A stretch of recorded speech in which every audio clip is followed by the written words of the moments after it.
Why are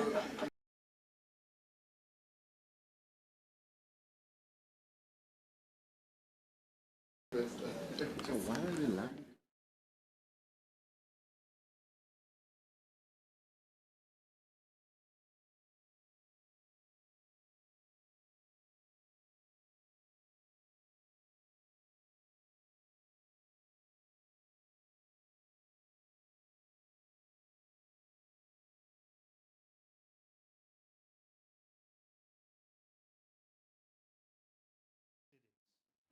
Let me recognize the President, His Excellency President Ramaphosa, the Minister of International Relations and Cooperation, the Honorable Ronald Lamola, the Deputy Minister of Health, Dr. Joe Pahla, who's with us.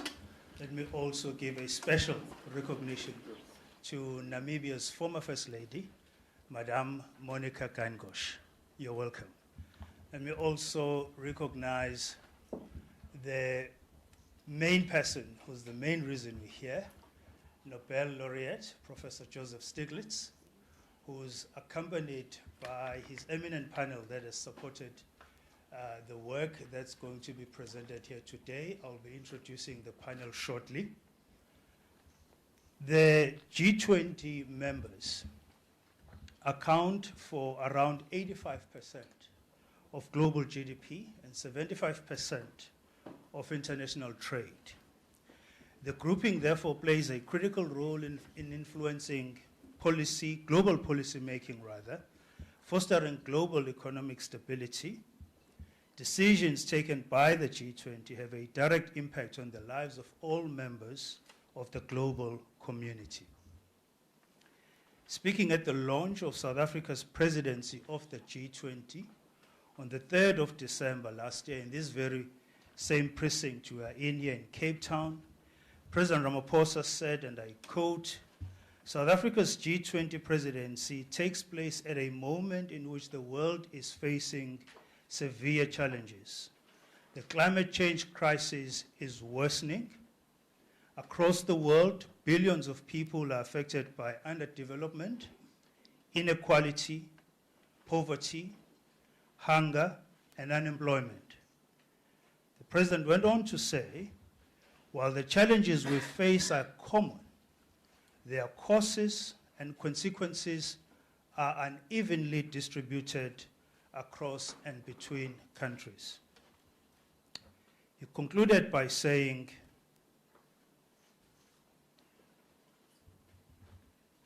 "Working together, South Africa that is, together with G20 members and building partnerships across society, South Africa will seek to harness global will and capabilities to confront these challenges." It is therefore, ladies and gentlemen, this overriding objective that brings us here today, and this objective of seeking to harness global will and capabilities, that we are gathered to witness this afternoon the handover of the Global Inequality Report by Professor Stiglitz together with the eminent panel that has worked with him. Please allow me to just take some time to acknowledge and introduce the members of the panel so that Professor Stiglitz, it doesn't come across as if you're a one-man band and that you are just doing this all by yourself. We only have 2 members of the panel who unfortunately could not be with us here today, and that is Dr. Abner from Brazil, as well as Professor Jayad Ghosh from India, who could not make it. Professor Stiglitz, who is well known to all of us, a Nobel laureate in economics, University of Professor at Columbia University, as well as a chief economist of the Roosevelt Institute. He has compiled this report together with Ms. Winnie Byanyima from Uganda. Please give a warm round of applause. Sister Winnie is the Executive Director of UNAIDS and an Under-Secretary General of the United Nations, convener of the Global Council on Inequality, AIDS and Pandemics, and co-founder and co-chair of the People's Medicines Alliance. We have Professor Imran Valodia from South Africa. Professor Valodia is the Professor of Economics, Pro-Vice Chancellor, Climate, Sustainability and Inequality, as well as the Director of the Southern Center of Inequality Studies at the University of Witwatersrand. We also have Dr. Wanga Zembe Mkabile from South Africa. Professor Zembe Mkabile is the professor at the University of Western Cape School of Public Health and Senior Specialist Scientist of the South African Medical Research Council. Without taking up too much time, ladies and gentlemen, it is my singular honor to invite to the podium the Nobel laureate, Professor Joseph Stiglitz, to just give us a few remarks before handing over the report to the President. Professor?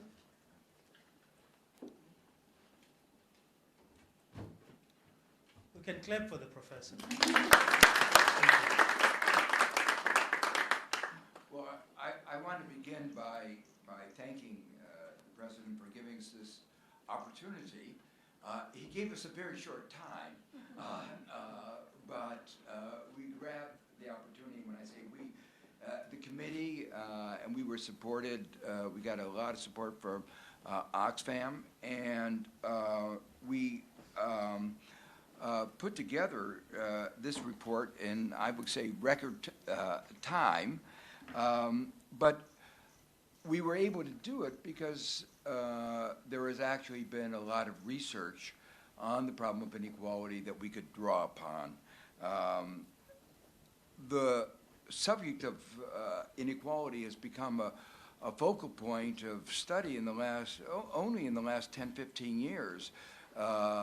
When I was doing my PhD, I wrote about inequality, but I was one of the few people writing about inequality at the time. You might ask, why has there been a sudden increase in such writing about inequality? And that's because we have an inequality crisis. We have an emergency. 50 years ago, when I was doing my work, there wasn't much work on environmental economics. There wasn't any work on climate change because we didn't know about climate change, and it wasn't a problem. Climate change is a problem today. And just like the world has responded to the problem of climate change by creating a IPCC, an independent body to give us knowledge about the determinants of climate change, the consequences of climate change, and what we can do about climate change. The main conclusion of the most important conclusion of our committee was that we need a similar body, which we call the International Panel on Inequality, to give the international community that same kind of knowledge about what is happening to inequality, what are the drivers, why is it increasing suddenly so much, what are some of the consequences, and what are some of the policies that can be done about it. What are, this clear understanding of people in policy-making positions that it's a problem, and it's multidimensional, affects health, it affects education, affects every aspect of our society. Trying to gather the experiences that have occurred around the world and try to see what we can learn from the successes and the failures elsewhere is really a first order importance, so that governments can, each adapted to their own circumstance, can develop the appropriate responses. What we do in the report is, as I say, is try to draw upon the wide body of knowledge that has developed, talk about what are the multiple dimensions of inequality, It's not just income and wealth inequality. It affects health. It affects access to justice, education, every aspect of our lives. And what are the trends? What are the interrelationships between these various factors that are aspects of inequality? It's very important, if we're going to eventually address inequality, if we to understand what are the drivers. And there are many aspects of inequality, and each of them has different drivers. There are gender and racial inequalities, much of which are related to discrimination, and we have to understand the root causes of discrimination. There are, at the top, a lot of the wealth at the top is a result of monopoly power and exploitation. And, you know, the issue couldn't have been, has gotten clearer and clearer. You know, some of us were doing work on this a number of years ago, but now it stares you in the face and you can't not notice this kind of massive concentration of economic power, especially in certain sectors of the global economy. At the bottom, there's also power, but it's a lack of power. It's a lack of power on the part of workers. And one of the important points that we make is that it's not the laws of nature, the laws of economics that determine the degree of inequality in our society. It's the laws of man, the laws that we pass. And if we don't have minimum wages, workers don't have bargaining power, and wages get driven down. If you don't have unions, you don't have anybody to speak for workers, and workers don't do as well.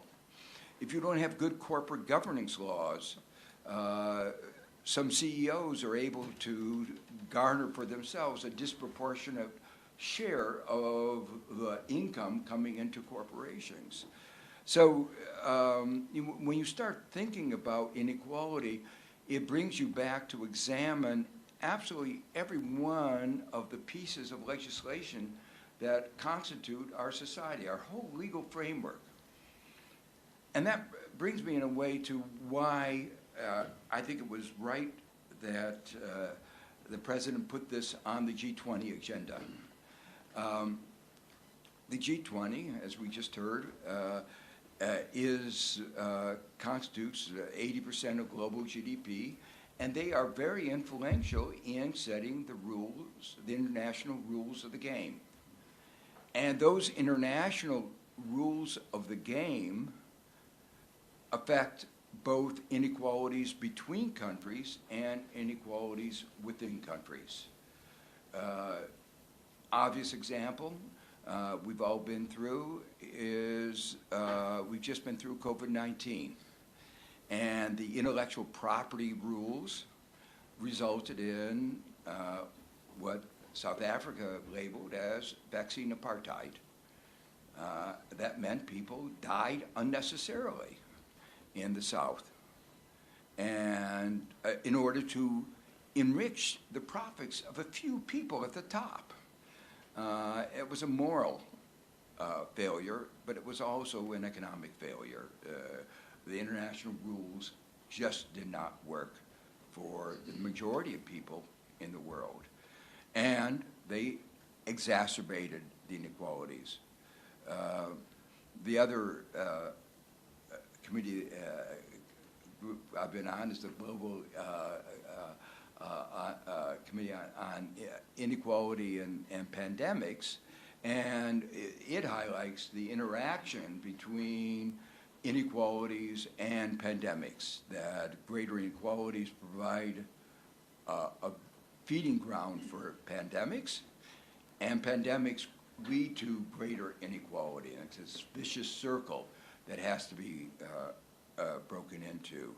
But the failure to have the right laws, rules about intellectual property, and the failure to have the ability to produce the vaccines and the therapeutics and the tests and all the health-related products in every place in the world exacerbated that vicious cycle.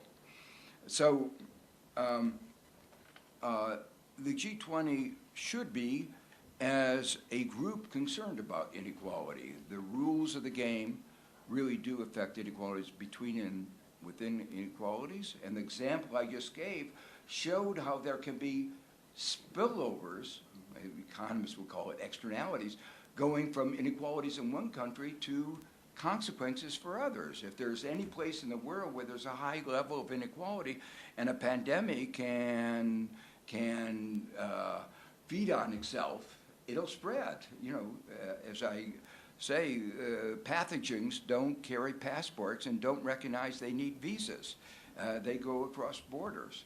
And so these are just two of the many reasons why it is appropriate for inequality to be at the top of the G20 agenda. So the final words I want to say, two words are, or three words are first, inequality is a choice. It is something we can do something about. And the second is, if we're going to do something about it, we have to do it on the basis of knowledge. And our proposal of institutionalizing the way we produce this knowledge in an international panel on inequality, I think it is a proposal that provides some hope for the future that we can do something about this. And I want to thank the President for giving us this opportunity and this challenge to try to set up a new framework for beginning to address the problems of inequalities both within and between countries. So I think I'm supposed to hand this over to you. Yes, you do, Professor, but after the President has spoken. Oh, okay. Oh, we can proceed because he's already... Yeah, we can do the handover now. Yes.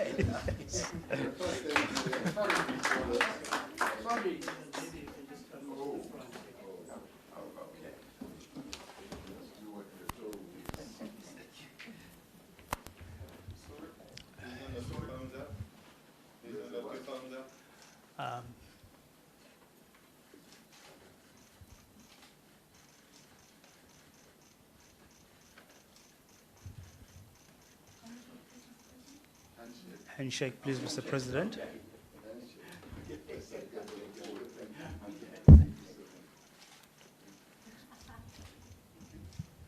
Thank you very much. We will get the rest of the panel to join the picture after the President has spoken, Mr. President. Yes, please. Thank you. So thank you very much, Professor Stiglitz. Please, let's give the professor another warm round of applause. Without having attended one of your classes, Professor, I can safely claim now to have been in a session with you. Just to contextualize the presence of the former First Lady of Namibia with us, Ms. Gyngosh, Madame Gyngosh, is responsible, has been part of the team that launched a report titled Breaking the Inequality Pandemic Cycle, Building True Health Security in a Global Age. This report was launched yesterday in Johannesburg by the Global Council on Inequality, AIDS, and Pandemics. And obviously there is that overlap between inequality and the impact that inequality has in the spread of pandemics and the manner in which we respond to the pandemics. Without taking any further time, I would like to now invite the President to give us a few remarks. Mr. President, over to you. Thank you.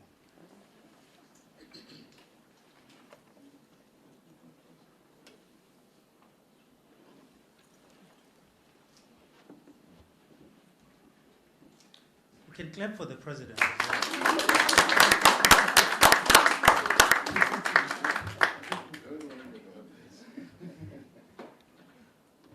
Thank you very much, Program Director. Mic is off. The mic is off.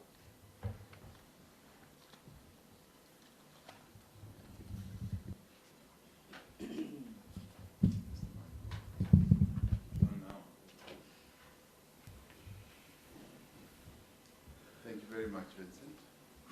Greetings to the Minister of International Relations and Deputy Minister of Health. Is the mic off? Is it on now? Is it better? Thank you. As I was saying, greetings to the Minister of International Relations, Ronald Lamola, as well as the Deputy Minister of Health, Joe Pasha. But more importantly, I extend my greetings to Professor Joseph Stiglitz and the members of the G20 Extraordinary Committee of Independent Experts on Global Inequality, whom we asked to do this almost impossible task. We gave them the task in August, and they got on to work, to do the work. I also want to greet representatives of Oxfam, who assisted a great deal to also get this report compiled. And distinguished guests, I am truly honored to have this opportunity to receive this seminal report on global inequality. This is indeed a historic moment. Historic in many, many ways, in that, as we've had Professor Joseph Stiglitz in doing his PhD, I don't know when he did it, but it's many, many moons away, says he wrote about inequality. And it is a study that's not been much delved into. For us in South Africa, being the most unequal country in the world, and also Namibia, and I'm so delighted to have my sister here, Monica Gengos, for having not only been here, but also for having launched the report that she worked on together with others on breaking the inequality pandemic cycle, building true health security in a global age. It's interesting that the two countries that are really at the top of league of unequal countries should be acting together to launch reports on inequality.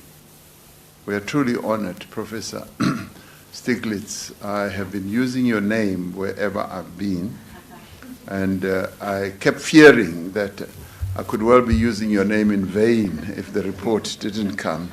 So I'm rather glad that I kept telling people around the world that you're doing this report. Sometimes they wouldn't insert the paragraph that I always wanted it to be inserted, that we've asked you as Professor Joseph Stiglitz, a Nobel laureate, to do this report. They would leave it out and I would put it in.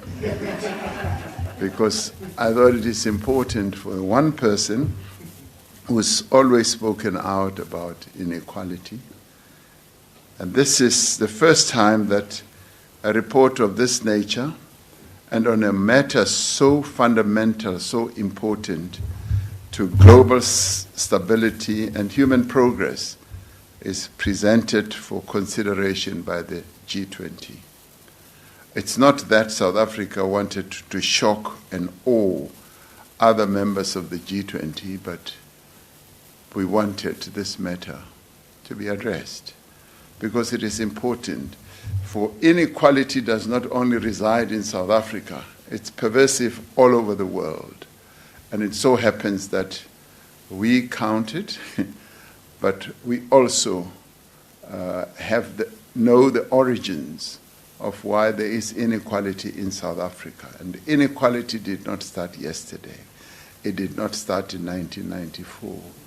The inequality that our people are suffering from started many years ago with colonialism, with apartheid, and with all the other determinants that the report also talks about. It has a history, and it has a surname as well. And this problem of inequality was engineered, and Professor Stiglitz says it's a choice. And indeed it is a choice. In our case, it was engineered. It was made to be what it is.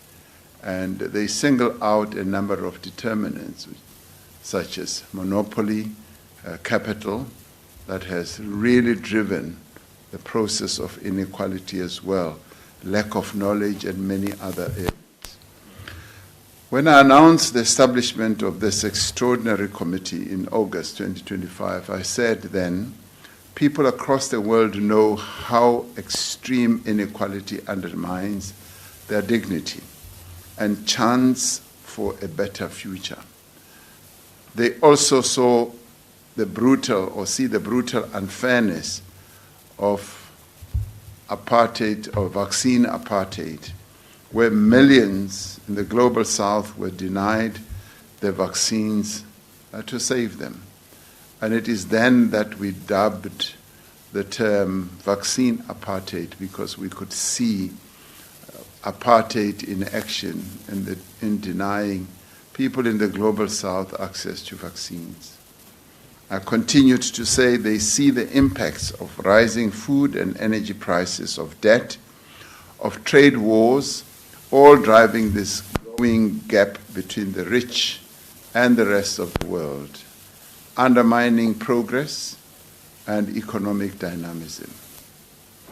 The report that is being handed over today is a rigorous and analytical account of what so many of the world's people know from their own daily experience.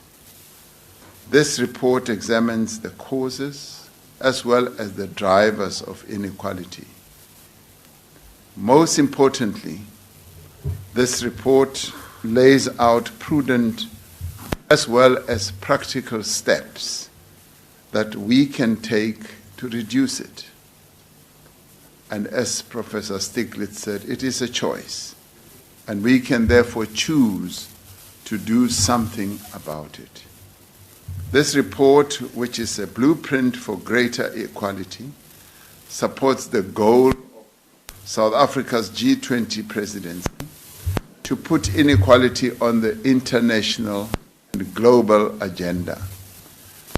It correctly asserts that inequality is in many ways a betrayal of the dignity of people.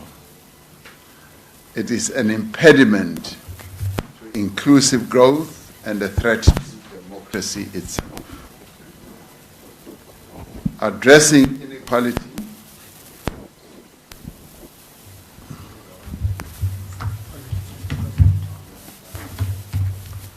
I've been seeing people protesting and acting at the back there, and some of them quite insistently. Thank you.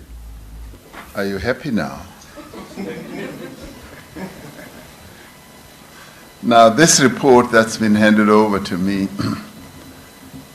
is and should be seen as a blueprint for greater equality. It should also be seen as a report that should support South Africa's G20 presidency's goal to put inequality on the international agenda. It correctly asserts that inequality is, in the end, a betrayal of people's dignity, an impediment to inclusive growth, and a threat to democracy itself. Now, addressing inequality is our inescapable generational challenge. This is a matter we cannot escape from. We cannot run away from it. Just as we have started and we did so in recent times, to address climate change, we need to address inequality. In fact, truth be told, we should have started a much bigger global campaign to address inequality because it's always been with us. Climate change is with us now, but it is a latter day campaign or matter. So we have the means to build a fair and a just and equal world. We have the resources to narrow the gap between and within countries. Now, with this report, we have clear actions that we can take as governments, as well as societies, and as the global community to reduce inequality. It is now up to us, and as leaders of the G20 and the leaders of the world, to demonstrate the necessary will and commitment. We will be making, as we open the G20 summit in 18 days, we will be making a very clear call as we open the G20 summit on what the world needs to do about inequality. When we dubbed our theme equality, solidarity, and sustainability, we knew that we needed to talk about inequality. We knew that we needed to talk about solidarity as well as sustainability. So this is very much part of our broader agenda. This is the theme that we want to drive. So we will be seeking the support of the G20 members, and indeed going beyond that, the various partner countries and institutions that are part of the G20 architecture, to support this, to set up even the various structures that need to be set up.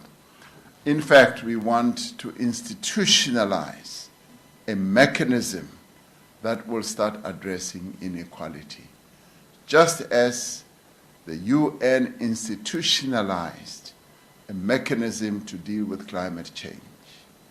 And already the UN has been informed about this report, and the UN Secretary General is here.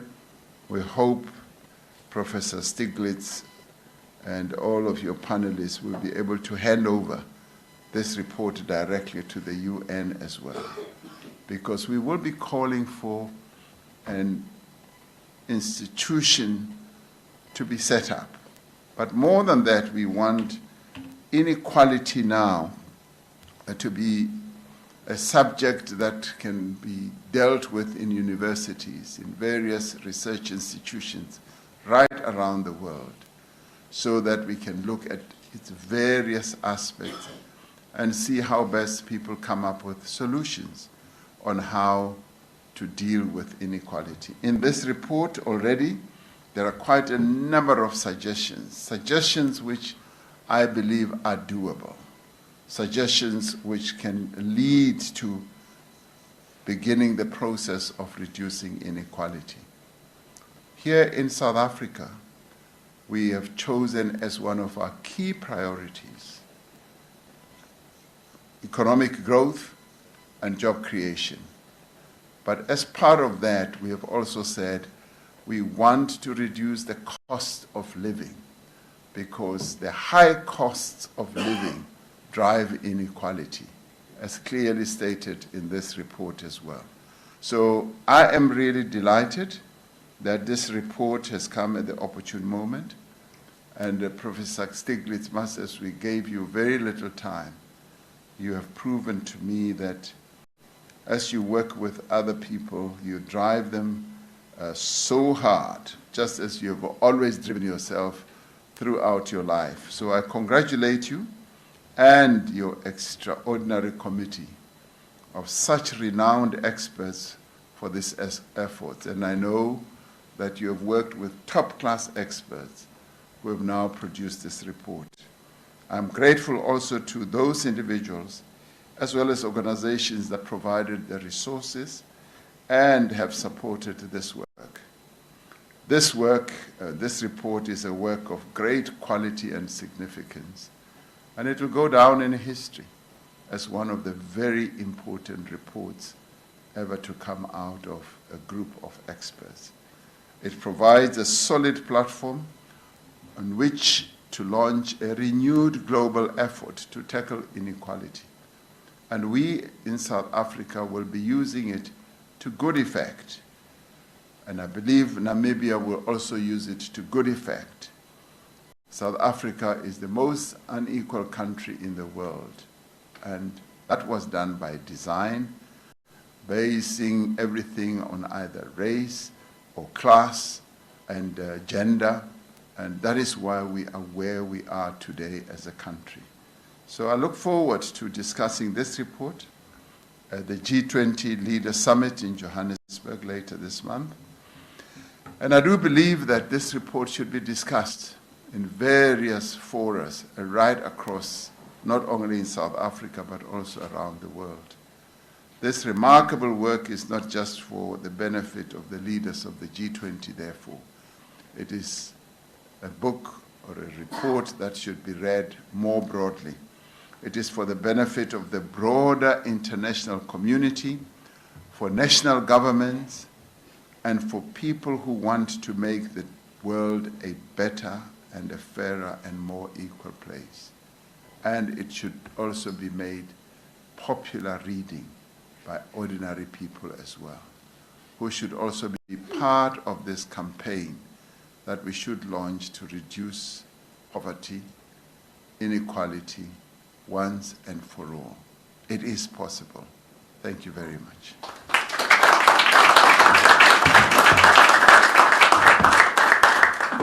you very much, Mr. President. We have come to the end of this afternoon's proceedings. But before we allow the President to take leave of us, would like to just get a series of pictures. If I may please invite the President and Professor Stiglitz to the front with the copy of the report for just one more picture. Can I borrow your camera? Thereafter, I'm going to invite the members of the Extraordinary Committee. No, before I do that, I'm going to invite the Minister of International Relations and the Deputy Minister of Health to join the picture.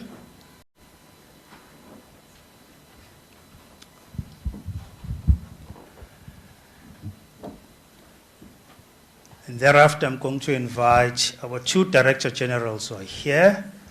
Director General Ms. Pindile Bayeni, who's the Director General in the Presidency, and Mr. Zen Dengo, the Director General at the Department of International Relations and Cooperation. DG Dengo, if you may please come this side, please. Thank you.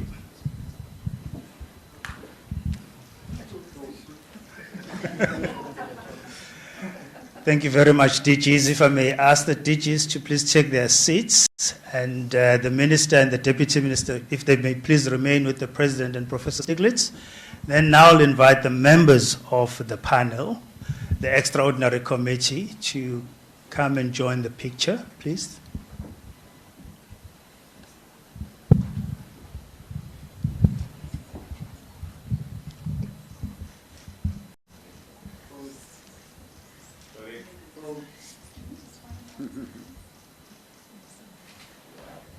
Okay. Please don't include me in the shots. I'm not part of the panel. Thank you very much. If you may please remain like that, all of you. And I would like to invite Madam Kankosh to please join the picture and stand next to the President, between Minister Lamula and President Ramaphosa, with a copy of the other report.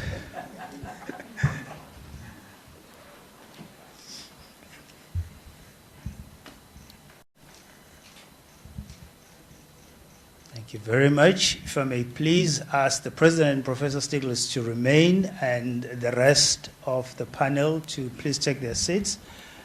And then ask the Secretariat, at DECO and in the presidency who also supported the work of the team. Ambassador Mapongo and your team, I'm referring to you. If you may please come to the front.